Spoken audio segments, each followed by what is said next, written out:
In 2020, someone told me to write a book after my dad died. I didn't listen and I procrastinated because I was like, what? Me? Write a book? I don't really understand what this means. And I actually started creating content on TikTok and I started posting about black movies and TV shows that I love. Especially amongst like the Black Lives Matter movement, I was really trying to find my own identity as a black person. And in 2021, I fell onto book talk and absolutely freaking loved it. I fell especially onto African mythology. And African mythology inspired fantasy was literally the genre that made me feel seen in a way. Because I always been that kid that just loves fantasy and that loves being a superhero and going on quests and missions and all that type of things. But I made and grew up majority of my life not being seen in that way.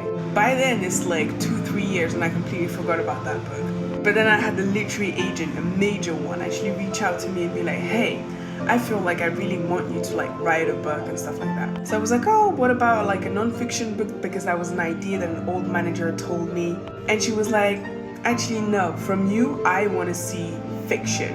And that is when the idea of an African mythology inspired fantasy came into my mind. I was like, I would really love to write something like that. Then I went to Mexico and actually sat through an ayahuasca ceremony. Absolutely changed my life. And then not even 2 days after, I was sitting in front of one of my favorite authors, Tomi Adeyemi. She is like advising me and she's encouraging me to actually make the African mythology inspired fantasy middle grade. And I'm like, okay, this makes complete sense. I love it. I'm excited. She gives me like tons of advice and I start, like plotting the whole book and stuff like that. And then I decide to move out of my dream house in London and travel the world. And that was really, really sad and also really exciting, but I ended up procrastinating for my book again. And one of the friends that I made while I was traveling called me and she was like, yo, I feel like you need to write a book. But bear in mind, I never told her that I was actually writing a book. She was like, I feel like you need to write a book because little girls, teenage girls really freaking need it. You need to get to work ASAP.